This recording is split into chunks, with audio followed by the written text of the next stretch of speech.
Nepal, the roof of the world. This is where can be found the most formidable landscape known to man, the Himalayas. And right in the heart of it all lies Pokhara, standing in the shadows of the Annapurnas, high above the valley floor. For centuries, this place was a hidden kingdom, completely cut off from the modern world until the first word was carved into these cliffs in 1968. Now I'm finding out exactly why it stayed hidden. Very good, very clean. Thank you so much. 10 out of 10.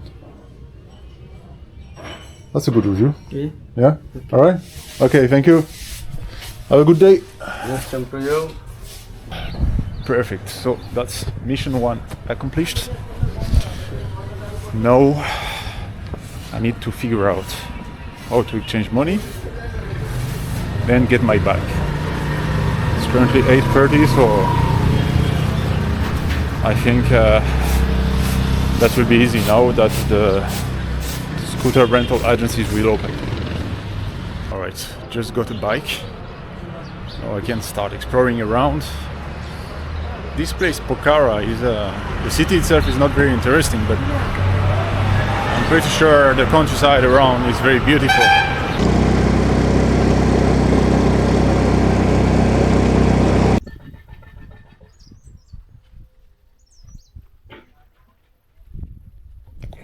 I have absolutely no idea where I am. I was driving on this dirt road for quite a while now, and it's a bit dangerous, but look at this view. Look, the state of the road. It's quite challenging, but the view is completely worth it. Seeing the Himalayas like this, with this beautiful sunshine, it's really an amazing experience. As long as you're nice and slow. Hello! How are you? Guys, I think there is a problem with the GPS. I have this kind of barricades right in the middle of the way, so I went a bit further and it's the same. So I'm not sure if I could just move it and go forward or not. Yeah, it's a bit complicated now. I think I just have to go back where I come from and find another way. But GPS is not very reliable here, so yeah. Stuck here with my beautiful bike. Alright, so I just asked a local villager and I didn't record it, but he said that I can move this wooden fence and I should be able to get back to the main road to Pokhara. So he told me about 2 hours, so let's try it. And hopefully I can be back in Pokhara before night. Wish me luck.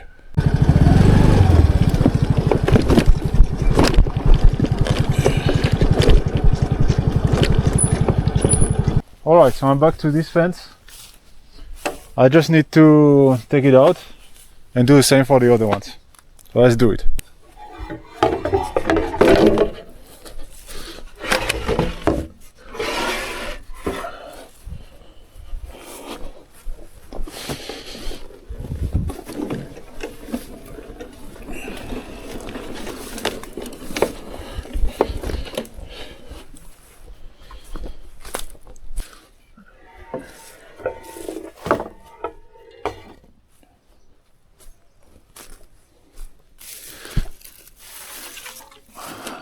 Not sure how this exactly was. I think it was roughly like this. Alright, next step. Happy to see me. Very happy indeed.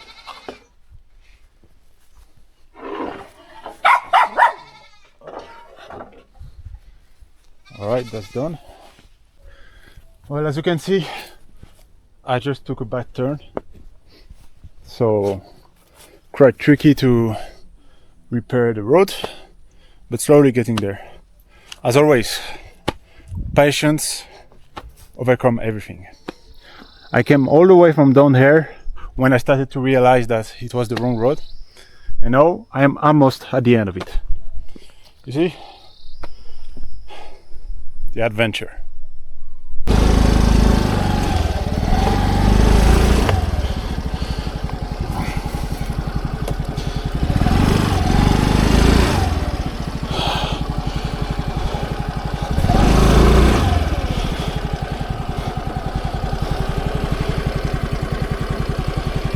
You see, it's drifting here. So one solution for that would be to let it down a bit, then accelerate.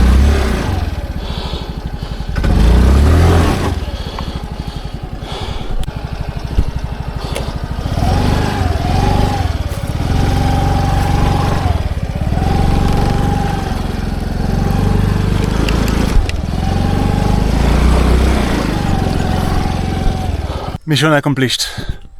Not a single scratch. Alright, so I'll lose some time here. I need to reach Pokhara before night, because driving at night in these mountains, I think is the worst that can happen. So let's move forward.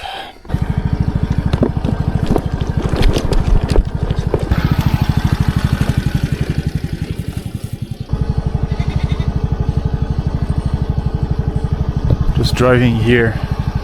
And this place is absolutely stunning. Nepal, you were very, very beautiful. Alright, so I was just able to finish the hardest portion, the hardest segment of the road. So I came from here. And of course, all this dirt road was pretty tough, but I arrived here in this small village, and I'm about to try for the first time this. So this is momos, which is some kind of Nepalese delicacy. I took the one filled with buffalo. So let's see. Everyone is saying that this food is amazing. I cannot wait to try. Okay, let's try. Some spicy sauce. And this is actually super good. It kind of tastes like the Chinese dumplings. I would say the texture is a bit more chewy. Yeah, that's very good.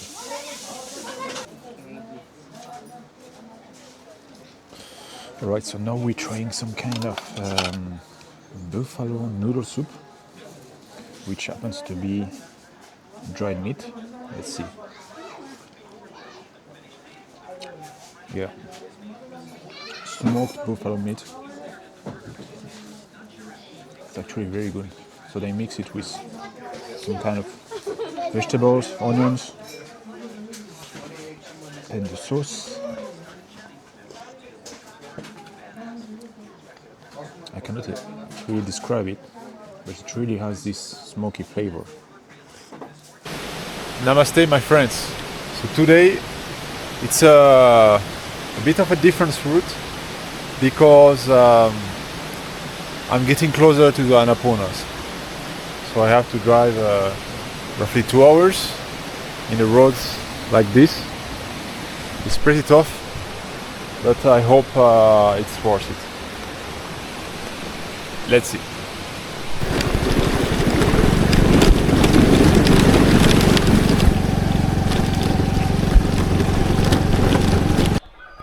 If you can see the kind of road I have to go through, this is quite crazy.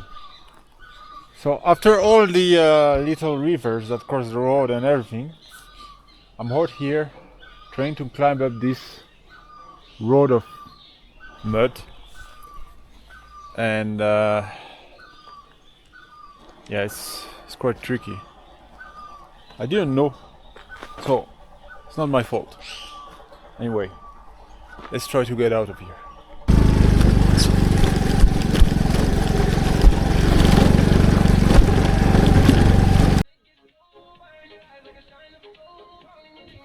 I just noticed that there was this bridge on the road, so it's quite impressive just to look at it. Let's see if I can cross it. Whoa, that's very impressive.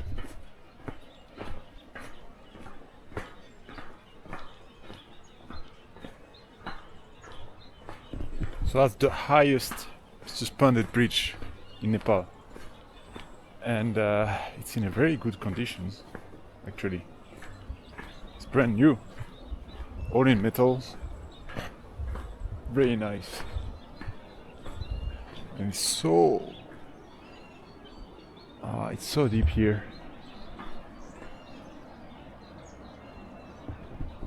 Yeah, you have to be very confident with the altitude.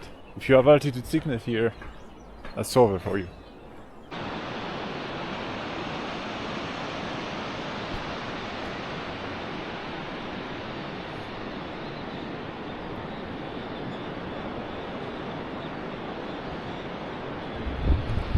I'm not sure if it renders it very well on the camera, but this is so deep.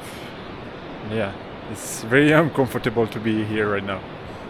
So I think it's time to go, because I don't have altitude sickness, but here, all by myself on this bridge, I don't feel very confident.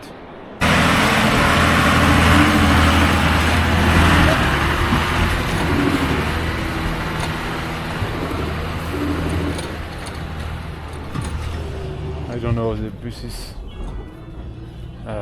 can drive through these roads. It's very crazy. So I rented a scooter,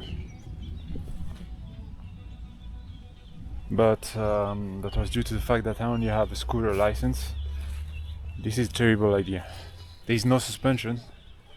It's not made for this kind of roads. So if you come here, please get yourself a nice bike. Beforehand though, check if you have a correct license for that.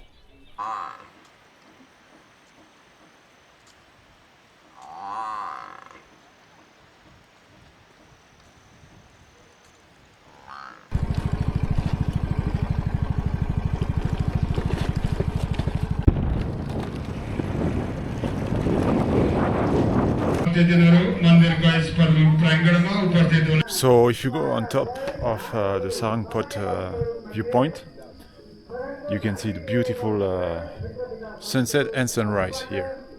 It's quite stunning. You also get to see the entire city of Pokhara. So it's very beautiful. I highly recommend. Also, you can see behind me, right here, is Ganesh, and there is a temple on top. So yeah, that's my last night here in Pokhara, and now I'm gonna move to Kathmandu with a night bus. So hopefully it's good. We will see.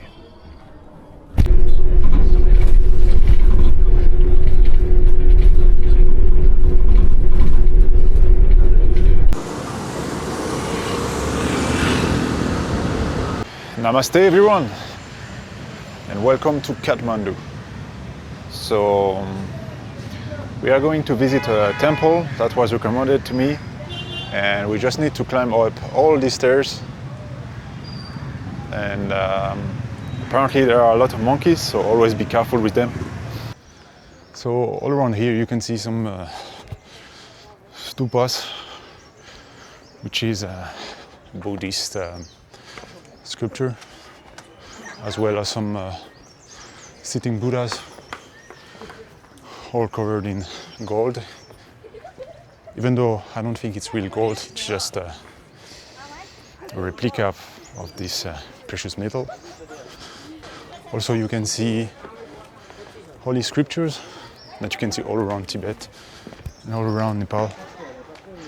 So these scriptures that are in different colors actually are scriptures about the life of Buddha or holy texts, and they are considered as blessings for the Buddhists.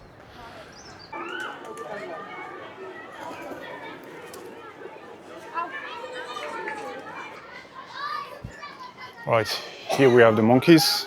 They are not aggressive at all, so maybe they are used to the tourists. Nepal is the birthplace of Buddhism. The Buddha himself was born right here, in Lumbini, southern Nepal, over 2500 years ago. But at the same time, Hinduism has thrived here for centuries. And what's amazing is that they haven't just coexisted, they have blended in a way you rarely see anywhere else on Earth. It's what we call syncretism. It's quite nice to see all these colors, all these monkeys that are completely inoffensive. It's quite beautiful. So from here we can see all of Kathmandu.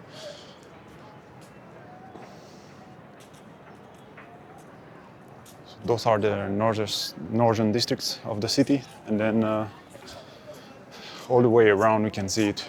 We're basically on a hill in the middle of the city, so quite beautiful. So Kathmandu is in a valley, and we cannot really see the Himalayas from here. It feels like we're in a huge valley far from the mountains. The air here is quite polluted, so as we are in a valley, I think it's just keeping things even worse than that, trapping the bad air inside. But it's a very nice place to visit. I think the culture is absolutely amazing. As you can see here, there is some kind of smog all around the city. I think that's just pollution.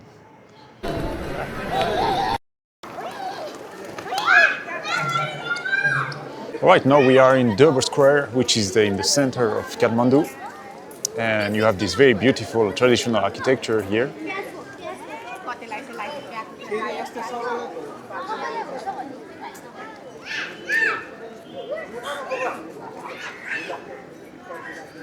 Full of pigeons, but it's very beautiful.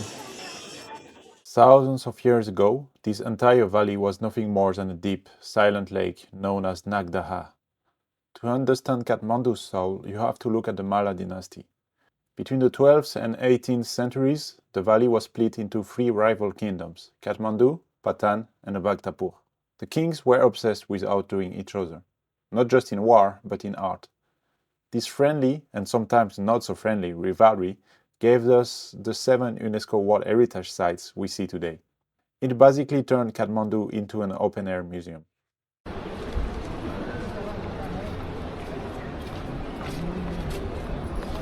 So here we are at the Pashupatinath temple, and this is one of the most sacred Hindu sites here in Nepal. So Nepal is considered mostly Hinduist, even though Buddhism has also its importance. As you may know, Buddhism has a lot of syncretism with other religions. The same can be observed in Thailand or many other countries. So here we are near the river Bagmati, which is one of the most holy rivers according to Hinduism. And a lot of people come here in this very temple to get cremated. So we have this same kind of ghats on the border of the river, and many families come here to do the cremation ceremony. And it reminds me of Varanasi. It's very similar actually.